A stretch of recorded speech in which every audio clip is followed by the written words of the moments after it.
Thank you. Well, welcome everyone. Thanks for coming. I've got a few folks here. Going to learn some things about declarative services today. So before I start, who here has actually used declarative services? Wow, that's awesome. So what do you guys think? Okay? Okay. All right, so let's talk a bit about declarative services today. So basically, declarative services first came out in 2005. We added it in release 4. And basically, this was around the time I think dependency injection was very popular, and we felt in OSGi we needed a model that really fit into the OSGi worldview, which basically is encapsulated modules, so each had to carry its own information about that module's dependency injection needs versus one sort of God XML file that knew about everything. And so we invented declarative services in 2005. And so basically, it's a declarative model, which you can kind of gather from the name, about defining how a bundle might provide services and consume services. And so we call the runtime SCR. So sometimes we interchangeably use DS and SCR, but they're the same thing. SCR technically is the implementation, the bundle that implements it, and declarative services, I guess, is a broader, more overall term. So in the spec, in the declarative services spec, we define this concept of a service component, or a component for short. And so basically, in a nutshell, a service component is a Java class. Now that class can consume services, optionally, it doesn't have to, and it can also optionally provide a service to other bundles. And the way this works is that at runtime, SCR will look at your bundle, and if he sees the service component header in your manifest, he will go read the XML files that you name, and out of that, he will do the dependency injection magic. So you have to, so you're at runtime, there's an XML file or a number of XML files in your bundle, and they'll have some fabulous looking XML like this. So you can say, I have a component. The component has an implementation class, so I know what class I have to load and instantiate. This particular one here offers a service, so this tells SCR that he should register this component as a service in the OSGi service registry so others can find it. And it also says that this guy has a reference, so I should go get a service. SCR should get a service that matches that description from the service registry and inject it into that component. So this is how we get our dependency injection. And so the key thing here with service components is that all of the sharing between components, even if those components are in other bundles, is through the service registry. Everything routes through the service registry, which is good because it lets it interact with non-declarative services users. So if you're using Blueprint in one bundle, he can easily consume declarative services provided by another bundle. Everything routes ultimately through the service registry. But really, who wants to write XML? I mean, come on, nobody wants to write XML. That's just terrible. So in 1.2, declarative services 1.2 spec, we added annotations. Right? The goal here is to make the experience for the programmer much nicer. And it helps a lot too because you don't have to worry about your XML getting out of sync with your code, right? If you refactor your code, suddenly your XML is wrong, and good luck debugging that later. So we added support for annotations. Now the key thing here with the annotation support that we have is it requires tool processing. So these annotations are class time annotations, right? They are not processed at runtime. So it requires a tool like B&D to actually process these annotations as you package up a bundle and write out the XML. So as far as the runtime SCR is concerned, annotations don't exist. All he knows about is XML.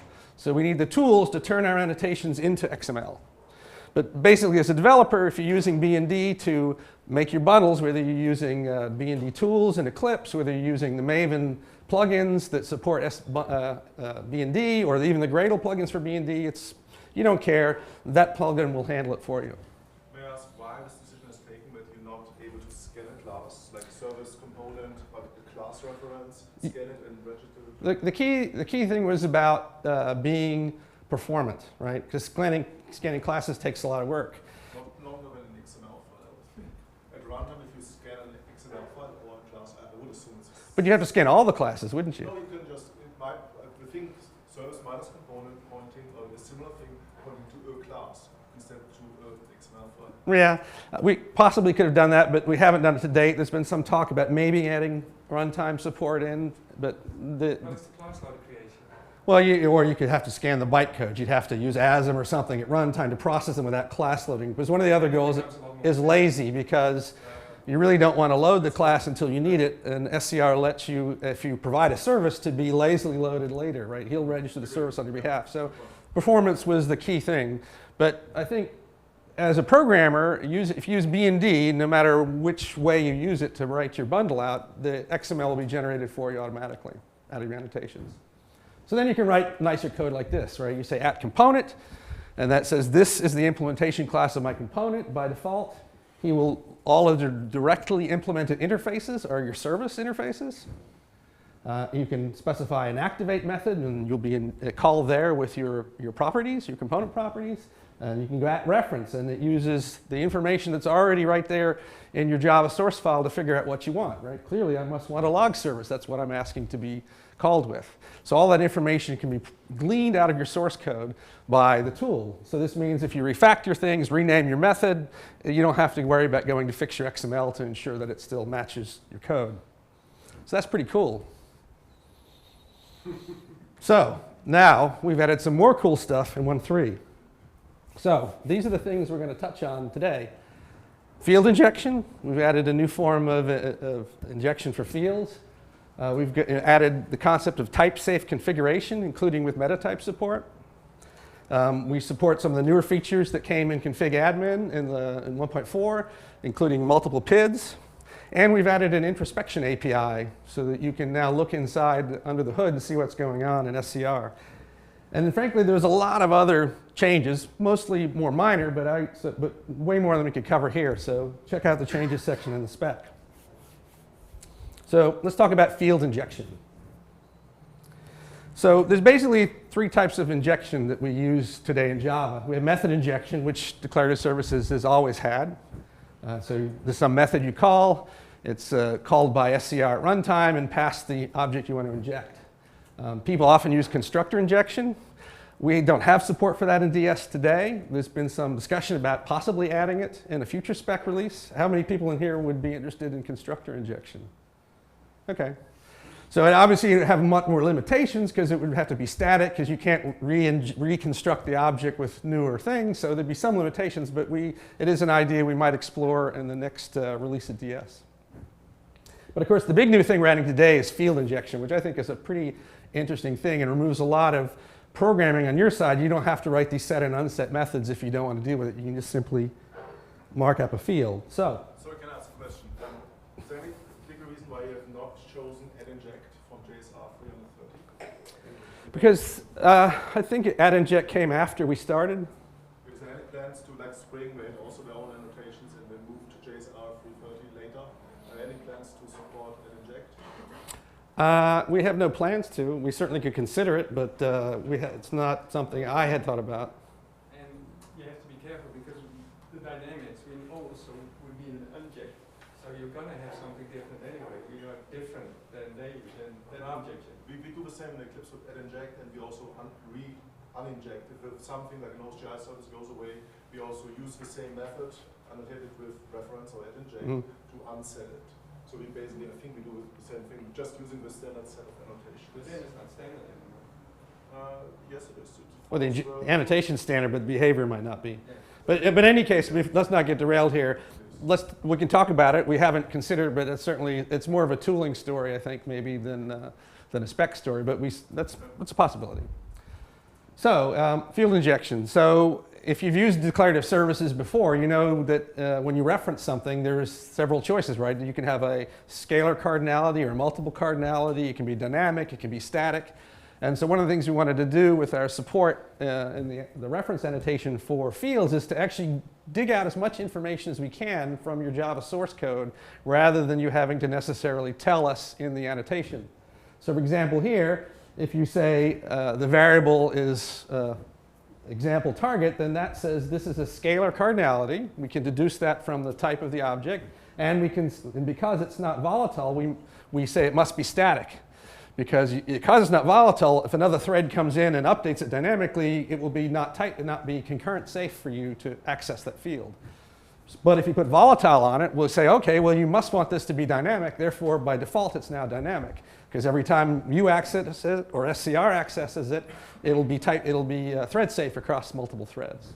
So the volatile keyword, it lets you declare whether you want a dynamic or a static scalar reference. For multiple cardinality, we support you using a collection type, collection or list. And we will infer the service type from the generic signature. So we actually do parse the generic signature. So in the case here of list example, then the service type of this is an example type. And because it's a list, we infer that it's a multiple cardinality reference. And in this case, we use an SCR managed collection implementation. So SCR actually defines the collection implementation and injects that collection implementation on your target object. And so the default behavior is that every time the collection changes, we will inject a new instance there for you. Now, if it's volatile, then you have dynamic policy, and we may constantly update the target's object with a new collection as the set of references changes. If it's not volatile, then it's a static reference, and we'll only inject that field when your object is activated. So again, we try to dig out as much information as we can from the source code with it, so you don't have to add all the options on the reference annotation yourself. And we also support, in the case where you might want a user-managed collection. So in this case, you can ask, instead of DS or SCR to replace the collection each time it changes, you can basically tell us to call your collection's add and remove method. So that only works, of course, if it's a dynamic reference which is final, right, to make sure that it's safe. So if it's a final field and you've marked it dynamic, then we assume you've put in a type-safe collection or a concurrent thread-safe collection there, and the declarative service will, instead of replacing that field, will call the add and remove methods to mutate the set of references you have in that field. And of course, if maybe you want other information about the service than simply the service object, so we also support other types: service reference, component service objects, the properties, and even a tuple, which is the pair of the properties and the service object. So when B&D is processing the reference annotation, we dig through all the information we have on the field to figure out what you want to correctly default the reference XML that gets generated and give you the right thing. So it's pretty powerful, it's quite useful, and I think it'll save you a lot of code since you don't necessarily now have to write any methods, set methods, or unset methods. You just simply put the field you want, put an @reference on it, and let SCR manage that field for you. Okay, so that's pretty cool. And the other major new cool thing we have in 1.3 is type-safe configuration. So components have properties, right? So your component can get properties from several different places, right? You can have component properties that are in the XML, and there's a property element in the component annotation. You can specify some properties that ends up in the XML. You can be configured through config admin. So somebody can create a configuration object, populate that dictionary with some configurations, and if that's the configuration for your component, you will be given those properties. If you happen to use Component Factory, you can get configurations from there too. So as a programmer of a declarative services component, how do you get your property values? So today, you probably have an activate method, and in that method, you get passed a map of your properties. So if you want a property of your map, you might go get the property key, and you probably have to cast it to the right type if it's an integer, and then if you want the actual interesting value, you're going to call int value on it, which is kind of cumbersome. And there's also the issue of what if the type is wrong? What if the guy put a string in there that held your port number instead of an integer object? Right? You end up with a bug in your code. Right? You do the cast and it fails. You weren't expecting that. So we really need to handle this in a type-safe manner. And you also, what about if the value isn't set? How do you handle that? So you've got to write all that into the code that's poking around in those component properties. So the other thing we've added in the DS spec is this concept of what we call component property types. And using an annotation, you can actually describe your component properties. You can specify the name of the annotation element, which is mapped to the name of the property in the map. You can specify the type of the element, which is we will coerce whatever value is in the map into that type. So if it's a string and you ask for an int, we'll coerce the string to an int. And we can also supply default values here too, using the default keyword on an annotation. So in this case here, that would result in the default value being written out to your component XML. So and it's very easy to use in your code too. You simply just pass an instance of that annotation type to your activate method. And so what SCR does is he will actually create an instance of that type, and he will back it with a cursor that is backed by the property map. And so as you call the method, when you call myPort on that object, he will go dig out the myPort property from the map, coerce it to the type you want, and then return it to you. So it makes it very nice and easy to use component properties. You get two things here. One is you get a type-safe way to describe your component properties and a way to describe their default values, all nicely done using the Java type system. I have a question. It's a silly question. Is that valid code? I think this interface is an annotation definition. Can I just, as a type parameter, only have an annotation? For annotations are always a qualifier for the type. An annotation is a Java type. It's actually an interface. It's just a very limited form of interface. So I can use this as a... Yes, this works. This is valid code. And in fact, if you, I have all my examples here. I've put in a GitHub project if you want to play with them. And yeah, this is all totally legit because an annotation is an interface. And so SCR is able to create instances of that type and pass it to you. And from your point of view, you use it like an interface. But You could also write props, string props, and that would be compiled but not maybe processed by the tooling, correct? Is that, would I also use it as an annotation? Like, well, you could, yeah, but it wouldn't mean anything to SCR. It wouldn't make sense, but it would. Yes, it's just a type in the Java type system. Okay, so now that we've got this cool component property type thing to do our type-safe configuration, how can we exploit that too with metatype, right? So now we've got the Java type system describing our configuration. Let's hook it up with metatype. So we've also got some new annotations that we added into the metatype spec for R6 that let you use B&D to take that same information and write out a metatype resource for it. So we basically take our interface props, we annotate it with object class definition, and that tells B&D to write out a metatype resource. So now the resource knows the name of the property, what type the property is, what are the default values of the property, and we can use the designate annotation to associate that with our component. And so that then tells B&D to write out a designate element that says, write a configuration under this metatype description to that PID in configuration admin.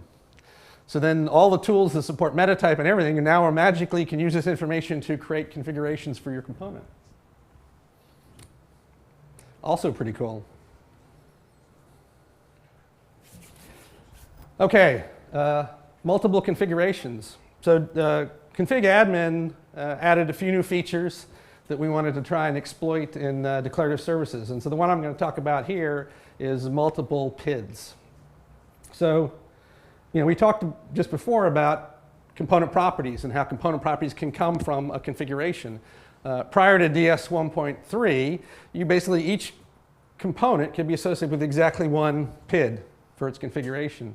But sometimes you want more than one PID. So in the example here, we have one PID that's associated with the configuration. So my component is limited in who can provide the configuration to it. But there's also a scenario that says, maybe there are multiple configurations floating around my system that I need to be access to. So in my example here, we might have a system configuration which supplies information to many components. Maybe it's the name of the system or the language of the system or something that you want, but you don't want to keep repeating it in every individual configuration. So you now could have a system configuration that all your components can consume, as well as perhaps a specific configuration to that component.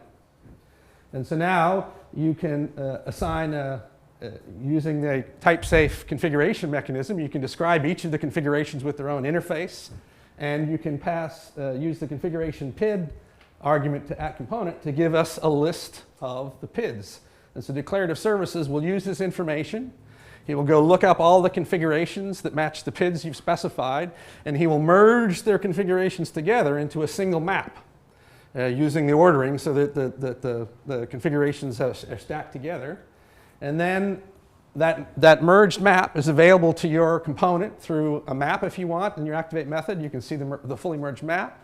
Or you can pass in any number of these component property types. Right? So basically, each one of them is backed by the same map, but each component property type may only have access to some subset of the total configuration. So it's pretty powerful and interesting because you get all of this sort of nicely for free through annotations. Neat? Pretty cool. All right, and then the final thing is, that's Peter. The final thing is introspection. Oh, yes? Can you go back one slide? Sure. You defined the property name as string above the activate property, and you accessing All right, so I'm doing a name.name, so I'm actually calling the name method on this object. And so that is going to return to me a string, which I then assign to this instance variable. Right. So that's the way you would use the component property types, right? You would actually invoke the method on that object, and he would return you the configuration variable whose name is this in the shape of this type. And we have and the spec defines a full set of coercion instructions. So if the actual object was an integer and you asked for it as a string, we would make it a string. If it was actually a property of type string and you asked for it to be an integer, we would try to parse it as an integer. So we have all of these rules in there for coercing the types from whatever they are in the properties map object into the types you asked for on the elements of your component property type. So but the end result is that as a programmer, you don't have to worry about getting things out with keys that are not typed. And this is all nice because it's hard to make a mistake here. The compiler will complain if you use the wrong name for a property. But if you call get on a string, you could easily use the wrong name for the property and then have a hard time trying to debug why you're actually not getting the property you thought you were supposed to get. Okay, so introspection is sort of the final thing in my talk. So one of the complaints we've had for a long time about DS is that it was sort of opaque what was going on under the covers. There's no way to easily figure out. Now Felix SCR has had its own sort of implementation-specific API for this, but now we've added a standard mechanism in SCR for sort of looking under the hood and seeing what's going on in the various components that SCR is managing. So we basically now have SCR, when it starts up, it registers a service component runtime service himself. And through that service, you have access to the information about the components he knows of and the state of them.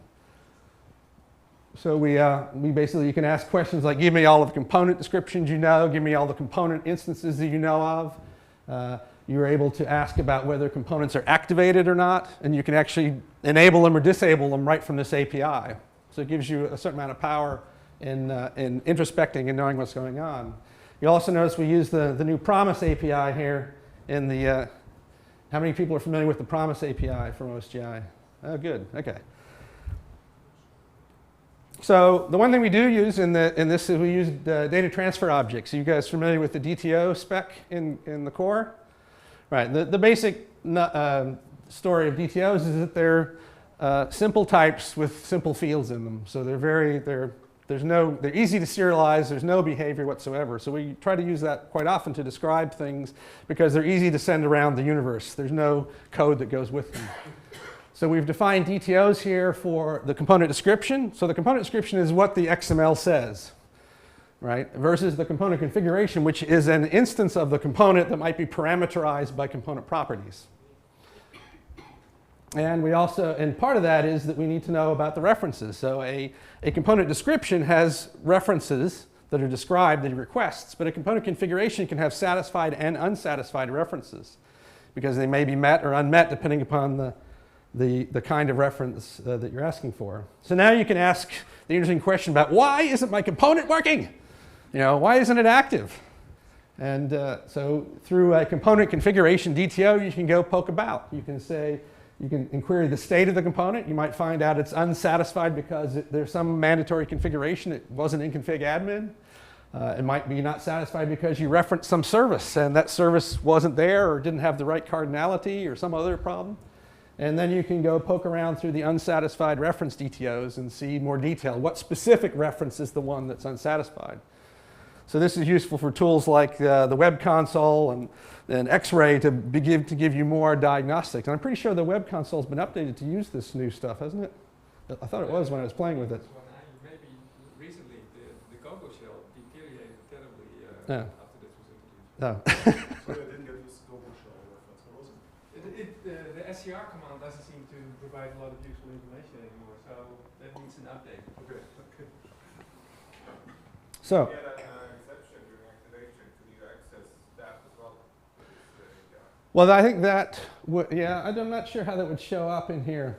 So we may have to make some improvements. I think at some level that would get logged in the log service, but it would probably show up as a, yeah, we probably need a new type here. So that's a good point. So again, this is a new piece we just put in 1.3. We need to get some more experience with it to see if we need to add new information to help diagnose problems. Yeah. So those are the cool new features I brought to talk about today, given we only had a few 35 minutes to talk about them. So that's the end of my formal presentation, but questions, of course, and also make sure that I was asked to ask you to evaluate the session. So any questions? Oh, questions. Yes? Is that an implementation for 1.3? Yes, Felix SCR already supports 1.3, as this B&D tool. So it was one of the things in B&D 3.0 we came out. All this is fully supported in there, and the guys that work on the SCR implementation at Felix have updated it too. So that is the current one. Unfortunately, Equinox's DS does not support 1.3. This is actually my next question. I heard today that Equinox is planning to switch to Felix SCR. Is that true? Yes, it should be true. Well, I mean, I think the issue is we've lost the committers and that we're working on the Equinox the SCR implementation, and so we have no one to do the work to bring it up to speed. So we're basically in a situation where no one's there to work on it, and we really do need people to do this. So I think the move would be afoot to move to the Felix SCR implementation. But you're personally not working on it?